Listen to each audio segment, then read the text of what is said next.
Hi guys, today ire-review ko sa inyo and i-compare. I only have a sample of this Liquid Imagineers Blanche Bet. Ito yung sample ko guys. And itong Her Confession by Lattafa.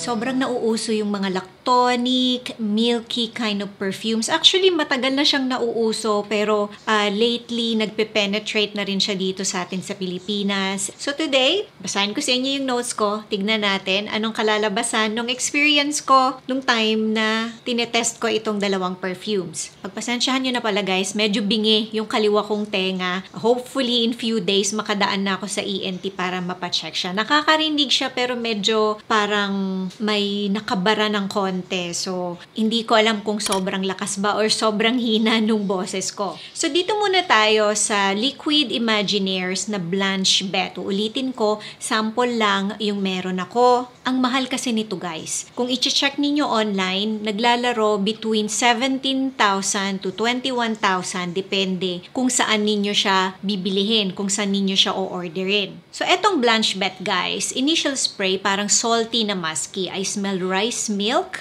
na parang may konting spice siya. Pero hindi siya gourmand at all. Amoy rice milk pero amoy pabango siya. Amoy rice milk, so una mong iisipin gourmand na gourmand yung dating niya. Pero actually hindi. Amoy perfume pa rin siya. Perfumey pa rin yung dating niya. Ang kalmado ng amoy pero warm siya. Maganda pag malamig na weather or nasa malamig kayo na room, naka-air conditioned. Comforting din yung amoy niya. To me, may pagka-matured yung amoy niya. Parang mga nasa 30s pataas. After mga 2 minutes, medyo tatamis siya and mas gaganda pa yung blend niya. I find it elegant. Ngayon pa lang sasabihin ko na mas gusto ko siya sa Bianco Latte. This is sweet, pero kalma lang yung sweetness niya and ang elegant nung sabihin na natin pagkakatimpla nung sweetness dito sa Blanche Bet. After 5 minutes, may lalabas pa na floral na note. Malakas tong Blanche Bet, guys. Habang tumatagal siya sa skin ko, palakas siya ng palakas and may scent trail siya for something na calm na perfume. I love this one. Milky, sweet, na may konting floral pero hindi siya gourmand. Ulitin ko guys, hindi siya gourmand na gourmand. So dito naman tayo sa Her Confession by Lattafa. Grabe yung bote guys. As in para akong nanalo ng award.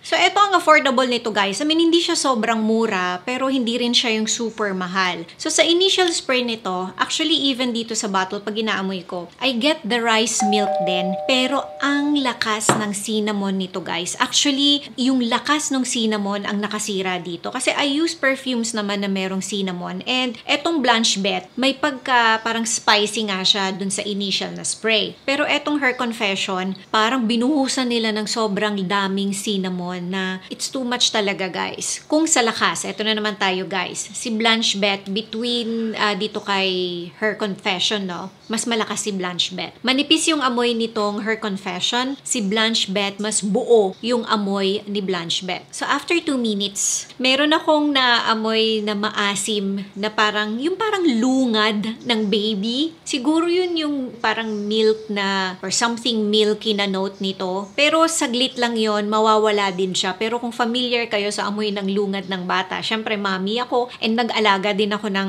mga kapatid ko, ng mga babies pa sila. Familiar ako sa amoy ng lungad. Pero sobrang dadaan lang yon. Mabilis lang siya guys. After 5 minutes, naaamoy ko na yung similarity niya kay Blanche Bet. So it took me 5 minutes para makita ko or maamoy ko yung similarity nila. Baka sa iba mas matagal, pero sa akin 5 minutes lang. Yung milky na sweet floral, yun yung lumabas na. Pero ang lakas kasi nung cinnamon ni Her Confession, nakakailang yung bote guys.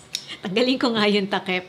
And uulitin ko, hindi ko gusto yung dami or yung lakas nung cinnamon nitong Her Confession. Yung iba, medyo matagal na sa kanila yung bottle kasi nagbabasa ako ng mga reviews nung ibang meron nitong Her Confession. Nung medyo tumagal na yung bottle nila, mas gumanda na siya and mas naging hawig pa siya ng konti ni Blanche Bet. Kung sa similarity, sa experience ko ngayon mga 75% lang siyang hawig kay Blanche Bet. Kuha sana, kaso ang hina niya, ang nipis, and again, paulit-ulit na ayoko yung lakas or yung dami nung cinnamon note niya. Sabi ng iba, amoy rice porridge siya na nalagyan ng cinnamon, and agree ako doon. May pagka-grandma-ish din siya for me kasi parang powdery na incense siya pag tumagal sa skin. Actually, natatakot akong gamitin tong Her Confession.